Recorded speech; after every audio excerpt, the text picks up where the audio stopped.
Hello दोस्तों, स्वागत है आपका मेरे YouTube चैनल पर। और दोस्तों, आज की इस वीडियो में हम बात करेंगे इंटरव्यू के एक और क्वेश्चन पे जो काफ़ी लोगों से पूछ लिया जाता है। प्राइवेटाइजेशन ऑफ बैंक मर्जर वाला मैंने एक अलग सेपरेट वीडियो में बना दिया है, उसको आप जाके देख सकते हैं। इस वीडियो में हम बात करेंगे प्राइवेटाइजेशन से रिलेटेड। अगर आपसे क्वेश्चन पूछा जाता है, इसमें कई तरीके से पूछा जा सकता है, पॉजिटिव या नेगेटिव। बताओ आपका अपना ओपिनियन क्या है कि प्राइवेटाइजेशन होनी चाहिए या नहीं होनी चाहिए। हो सकता है कि कोई डायरेक्टली एक पॉइंट पूछ लिया जाए कि लोग कहते हैं, या एक ऐसा ओपिनियन है कि पब्लिक सेक्टर की ये बात है, क्या ये सही है। मतलब कहीं ना कहीं प्राइवेटाइजेशन से रिलेट करके आपसे कोई क्वेश्चन पूछा जा सकता है।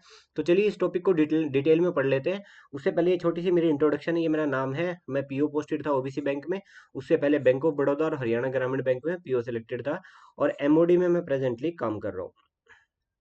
तो दोस्तों, सबसे पहले तो ये देख लेते हैं कि प्राइवेटाइजेशन होता ही क्या है, उसके बाद क्यों है, और उसके बाद के फर्दर पॉइंट पे जाएंगे। देखिए, बैंक्स के ना एक शेयर होल्डिंग होती है। उसमें अगर कोई भी एंटिटी अगर 50% से ज्यादा उसको होल्ड करती है, तो वो एक तरह से उसकी कंपनी मानी जाएगी। अभी के लिए जो शेयर होल्डिंग है 50% से ज्यादा, वो गवर्नमेंट की है, इसीलिए इसको बोला जाता है पब्लिक सेक्टर। अगर मान लो ये हो जाती है लेस देन 50, इवन 49% पे भी ये एक प्राइवेट एंटिटी हो सकती है क्योंकि वो डिपेंड करता है कि उसकी शेयर होल्डिंग कौन होल्ड कर रहा है। ठीक है। तो गवर्नमेंट क्या कर रही है और क्यों कर रही है, ये हो गया, समझ में आ गया कि प्राइवेटाइजेशन होगा कैसे। अब कर क्यों रही है, देखिए, जैसे ही वो अपने शेयर ऑफलोड करेगी, मान लो इसके पास 70% जो है शेयर्स हैं। गवर्नमेंट कल को डिसाइड करती है कि जी मैं इसमें से 30% जो है मैं डाइल्यूट कर देती हूँ, अपने शेयर में किसी एंटिटी को दे देती हूँ। तो जो एंटिटी जिसको ये 30% दिए गए हैं, वो गवर्नमेंट के लिए पैसा लेके आएगी। जो 30% की इक्विवेलेंस में गवर्नमेंट के पास पैसा आएगा। गवर्नमेंट को जरूरत है वो किसी और प्रोजेक्ट के लिए या जो भी किसी भी पर्पज के लिए, एक बार उस डिटेल में नहीं घुसते, गवर्नमेंट के पास पैसा आ जाएगा। यही पैटर्न सिर्फ बैंक में नहीं चल रहा है, यही पैटर्न एयर इंडिया में चला। ठीक है।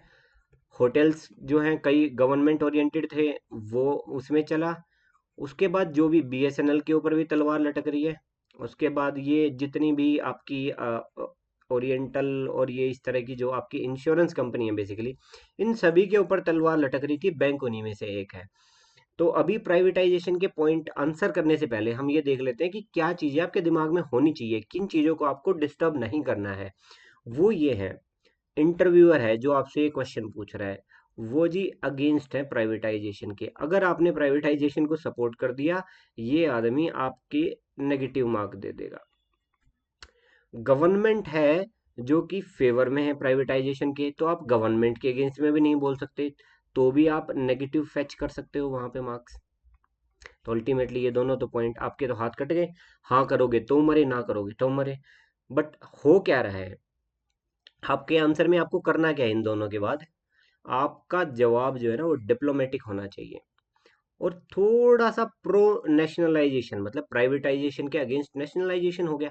आपका थोड़ा सा जो स्टांस है ना वो यहाँ होना चाहिए। और आपको ना इसकी एडवांटेज बता देनी है बस। इससे आपका ऑटोमेटिकली प्रो स्टांस क्रिएट हो जाएगा। जो इंटरव्यूअर है वो भी यही सुनना चाह रहा था, आपने यही जवाब दे दिया। तो अब क्या है, आपको थोड़ा सा पॉजिटिव मार्क्स मिलने के चांसेस ज़्यादा हो जाते हैं। हकीकत में इस पॉइंट पे क्या है कि उनको भी पता है ना, आपके हाथ में है ना पैनल में बैठे उनके हाथ में, जो होना है वो होगा। बस आपकी ना वो डिप्लोमेसी चेक चेक कर रहे हैं कि आप कितना श्रूडली चीज़ों को डील करोगे। ये दोनों पॉइंट आपको बचना है, नेगेटिव ऑफ गवर्नमेंट नहीं बोलना, नेगेटिव ऑफ बैंक नहीं बोलना। हाँ, अब पूछ रहे होगे कि इसकी रियलिटी क्या है। रियलिटी ये है दोस्त कि प्राइवेटाइजेशन के सर्टेन एडवांटेजेस भी हैं, सर्टेन डिसएडवांटेजेस भी हैं। इंडिया की जो बैंकिंग मार्केट है ना, वो लगभग लगभग ये पहले तो 74% के करीब होल्ड किया करते थे पब्लिक सेक्टर बैंक। बट अब ये कम होके धीरे धीरे 62% पे चली गई है। क्योंकि जो बैंकिंग है ना वो एक सर्विस सेक्टर है। सर्विस सेक्टर में आप गवर्नमेंट एटीट्यूड मेंटेन कर ही नहीं सकते। मैं कह रहा हूँ कि बैंक का स्टाफ अभी भी उतना प्राइवेटाइज लोगों की तरह ही काम करता है। अगर आप जो सेंट्रल गवर्नमेंट या स्टेट गवर्नमेंट के लोगों को वहां बैठा दो तो बिल्कुल ही भट्ठा बैठा देंगे बैंक का। मैं कह रहा हूँ फिर बैंक के जो लोग होते हैं वो सर्विस ओरिएंटेड हैं। बट स्टिल जो प्राइवेट सर्विस ऑफर कर सकती है ना, उसमें गवर्नमेंट का बीच में आ ही जाता है। गवर्नमेंट सर्विस सेक्टर में एक पॉइंट तक जा सकती है।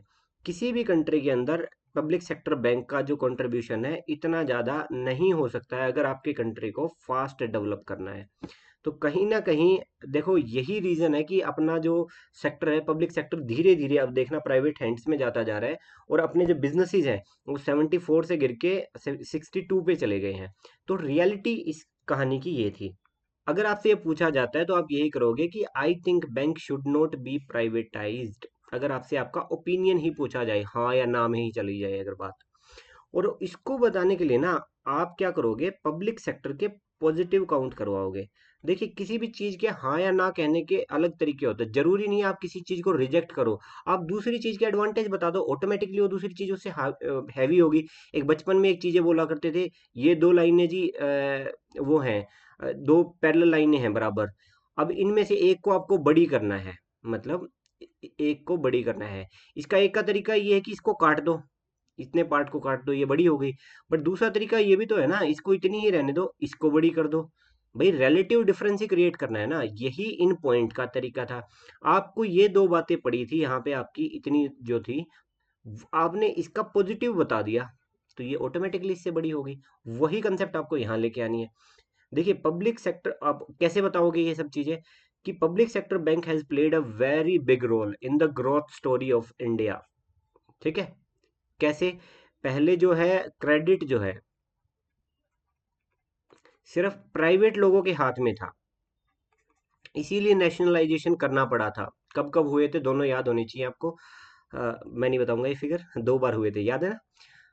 तो ये जो चीज है ना ग्रोथ स्टोरी में, प्राइवेट लोगों के पास पैसा था तो सरकार को मजबूरन नेशनलाइज करना पड़ा, क्योंकि आम जनता के पास जो है क्रेडिट की फैसिलिटी नहीं पहुंच रही थी। और आम जनता आज भी हाई लेंडिंग रेट पे, जो लोकल लेंडर्स हुआ करते थे, आड़ती वाड़ती जिनसे भी पैसा लिया करते थे, उनसे पैसा उठा रहे थे।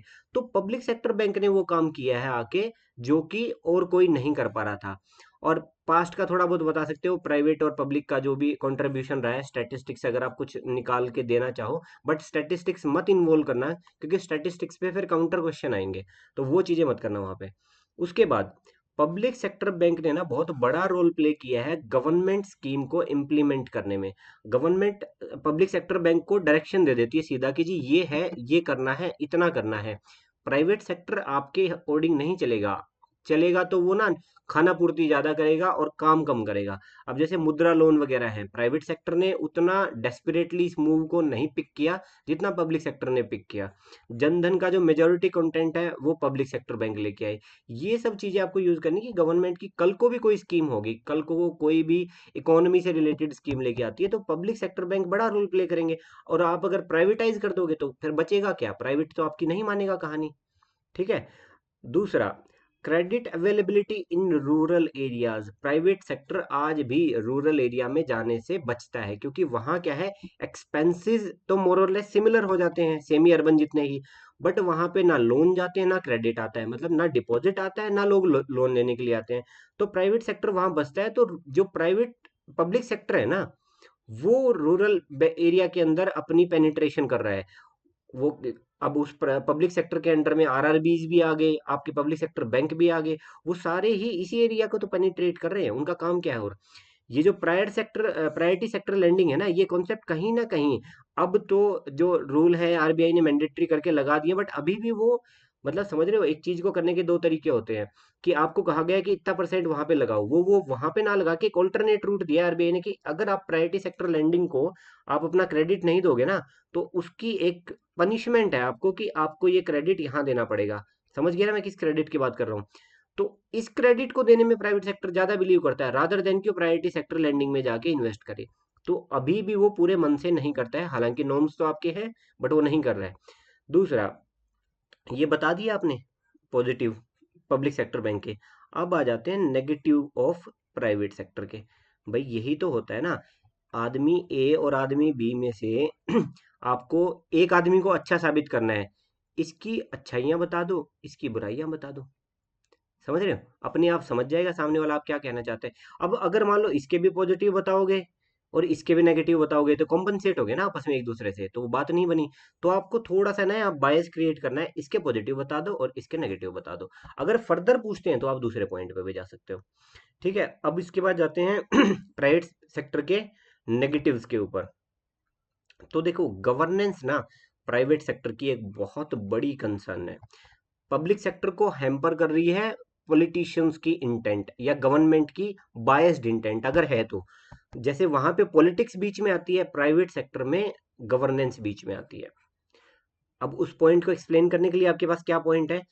Sir point, privatisation of bank will have its own negative impact. Like ICICI bank, Chanda Kochhar madam ने जो आपके इसमें किया है, उस अगर टॉपिक में घुस गए तो बहुत लंबी कहानी हो जाएगी, बट मुद्दा आपको पता है। उसके बाद लक्ष्मी विलास बैंक में जो हुआ है वो एक मुद्दा हो सकता है। इस तरह के नेगेटिव इम्पैक्ट आप एग्जाम्पल में वहां बता सकते हो।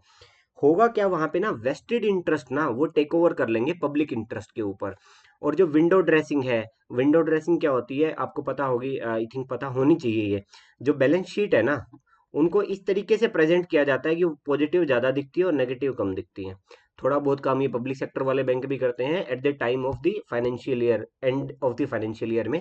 बट वो कोई बहुत ज्यादा खेल नहीं कर सकते वहां पे, क्योंकि वहां पे आरबीआई की स्ट्रिक्ट रेगुलेशन है वहां पे, बट प्राइवेट में नहीं है। अच्छा, प्रोमोटर का इंटरेस्ट बीच में आ जाता है। जो प्रोमोटर का इंटरेस्ट है ना, उसको ढूंढने में ही हम लगे रहेंगे। आरबीआई की एक बॉडी तो यही देखती रहेगी ये प्रोमोटर कुछ गड़बड़ तो नहीं कर रहा है, तो प्राइवेट सेक्टर का क्या फायदा हुआ।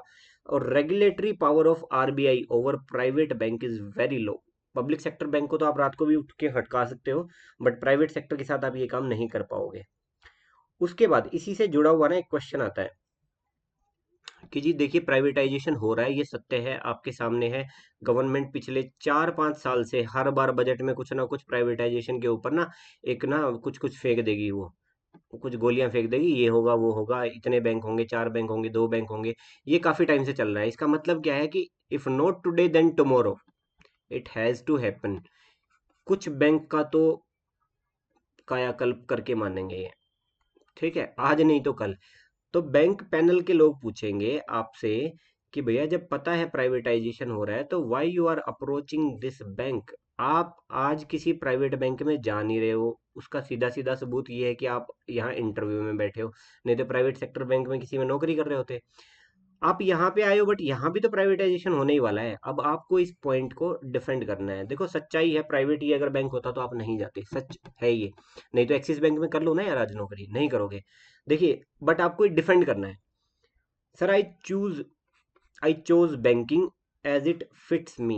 भाई मेरी जो क्वालिफिकेशन है और जो बैंक की डिमांड है वो मीट कर रही है कहीं ना कहीं। बैंक कह रहा है कि एक ग्रेजुएट हो, अच्छा पढ़ा लिखा हो, ये एग्जाम क्लियर कर दे, ये इंटरव्यू क्लियर कर दे, हमारे लिए एक अच्छा ऑफिसर है।